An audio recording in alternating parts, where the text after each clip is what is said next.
Hello out there, you wonderful people. This is Andre the Game Idea Guy. Thank you once again for lending me your time and your ear, listening into another What If video for me. And I'm going to be talking about the controversial Super Mario Run.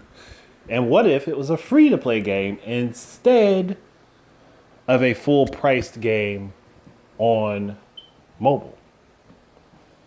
Now, there are some things I'm going to say that people are probably going to be very annoyed with, and they're probably going to think that this is a useless discussion. Andre, you've already talked about this years ago, but I wanted to hit this from a different perspective. I mean, it's not completely different from what I was saying before, but I just wanted to kind of show people what would have been if this game was a free-to-play instead of a full-price purchase option like it is on the Play Store, and what that would actually mean for everybody else that's playing it.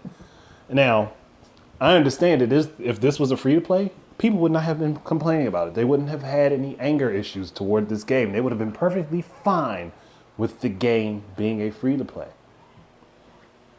And that would have meant that you would have to wait to be able to play any of the tour stages. You'd have to wait. You'd have to wait to have enough stamina or whatever points or whatever keys that they needed you to have in this system to be able to play the game. You would have to wait to have them. You'd have to wait for those points to come back. And with Super Mario Run not giving you every level off the bat, originally it was just the first 3. Now it's currently the first 4 levels of the game, or the first complete world of the game is what you get to play. Now, me knowing how free-to-plays work and understanding how they work out and how companies make money off of them, if Nintendo did this game free to play with the way they have it currently designed, guess what that would mean? You'd have to purchase each and every level individually. Now, it would be cheaper to purchase them one at a time. Granted, one at a time would be a cheaper purchase option. It'd be $1. Because it'd be easy to convince people, oh, hey, I want to play the next level. I'll put $1 into the game. That is super easy to convince people to do. Because it doesn't look like much.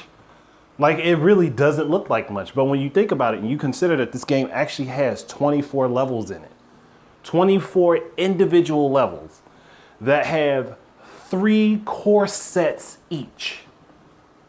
Okay, guess what that boils down to when you purchase it that way? At $1 per level. It would be, okay, you get your $1 per level, or it's 33 to 34 cents per level variation. And yeah, when you think about it in that way, it's not much. It's nothing when you add it up individually. But over time, you'd realize that you've come to pay $24 for this game. Well, probably not 24. Because if we exclude the first 4 levels from that, because that's what you get initially. We exclude those levels. You still have to pay you have to pay 20 for the rest of them. You're still paying 20 for the rest of those levels. That's automatically double what Nintendo was asking.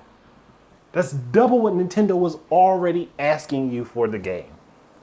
Yeah, it would be very limited, but people wouldn't, people would look at it like, oh, it's $1. It's not a big deal. And then I'll get 3 more versions of the level to play. And then that's how they'll justify it. But if you were to go ahead and do the same thing for the current levels, and I should have done the math that way, because I should have done it based on the 20 levels. I did it based on the 24 for both instances. That's why I said the 33 to 34 cents per level. I mean, per variation. But if you go currently and with the 24 levels and paying for the complete package that way, it's 41 to 42 cents per level, or 13 to 14 cents per level variation, based on it being split into 3 variations for the coins per level. And if you're doing this as a completionist, you're going to want those. So, and I'm looking at that, that's much cheaper than the 33 to 34 cents. To me personally, that's a lot cheaper. And it's easier to manage for a lot of people. But it's because it's all consolidated into one price that we have the argument about this even. And the bad thing is, you think that would be bad. If this game was a free-to-play, that's just paying for the tour levels. We're not even talking about when you have the You have the remix levels that they added in, and you having to wait your turn for those. Like, oh no, you want more stamina or you want more chances to play, and I think they give you like 5. It's been a while since I've touched it. I might play it for the for this particular what if. I might actually play it and put a recording up of it, but.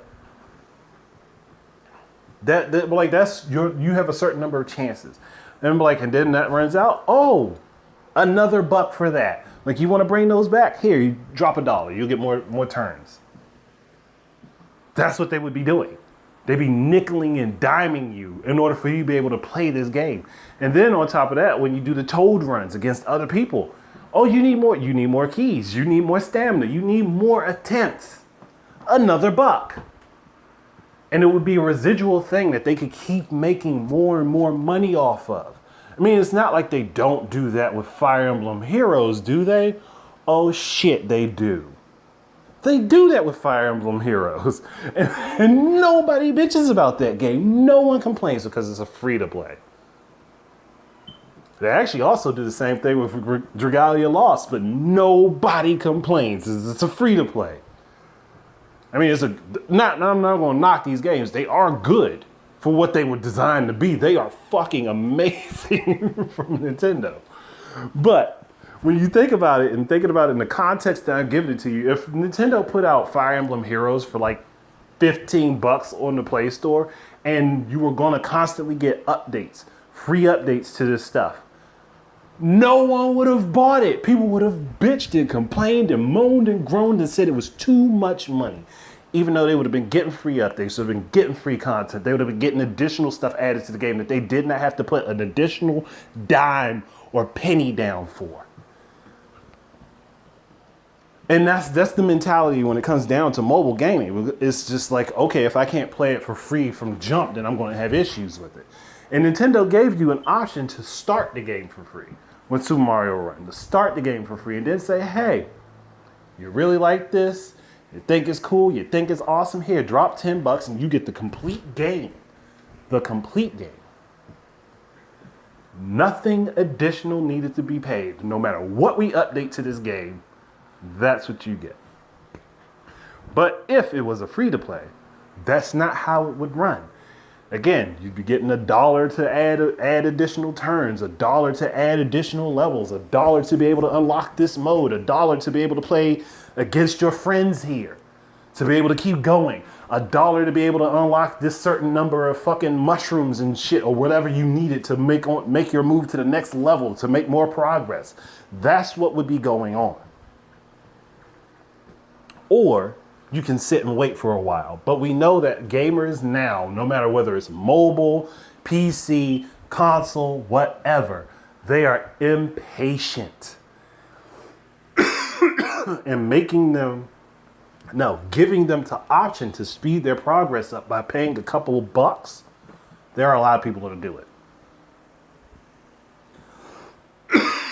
And if Nintendo was truly being greedy with that game, with Super Mario Run, they would have done that. They would have played on everybody's impatience and gone ahead and say, hey, crap, my throat's dried out in the middle of me doing this discussion. But would have said, hey, you guys want additional stuff for Super Mario Run? Here, pay $1. Here, pay $1 there. Pay $1 here. Pay $1 there. Maybe sometimes we'll say, we'll discount it and you can pay 50 cents. They'd still be making a crap ton more money then if they did the game that way than they would with you paying $10 for it outright. And even there, sometimes this game goes on sale for $5, where you can get everything for half of what it's worth. That's if Nintendo was being greedy and illogical about their approach to it. If they decided that they wanted to make Super Mario Run free to play. That's what they'd be able to look forward to. That game would have made so much more money if it was free to play. It would have made so much more because no one would have complained about it. It would have been like, oh, well, shit, $1? That's nothing, Nintendo. I can do that all day. Until you add it all up. Until you add it up over time. And you gotta think how many kids must have played this game on their parents' tablets or phones, and how much more money that would mean that are coming out of those accounts because kids don't have a filter when it comes down to money. Gosh, that they would have racked in so much if they had been thinking that way. If they had been thinking mobile mindset for mobile games, which apparently now they are. But you gotta look at the backlash that they got for trying to implement a traditional purchasing style into the mobile space, which is sad because there are a lot of really good mobile games that cost you up front instead of, free to play. But that's what I see. Like, anyone else could go ahead and throw their throw their thoughts down in the comments below. What you think would have happened if Nintendo would have went the free to play route with Super Mario Run. I mean, again, I'm giving you my personal perspective of what I see and what I think people would have been doing and how it would have played out. And there's my phone making noise again. But still, go ahead. Tell me what you guys think in the comments below. What you think of this thought experiment and how I argued both points and what you'd like to say. Just go ahead. Drop all that in the comments below. Thank you guys very much for listening. Keep your eyes and ears up for more stuff from me. And until the next time, enjoy your games. And if you are interested, my Discord server link is in the description below. Go ahead, join in the conversations there. Otherwise, peace out.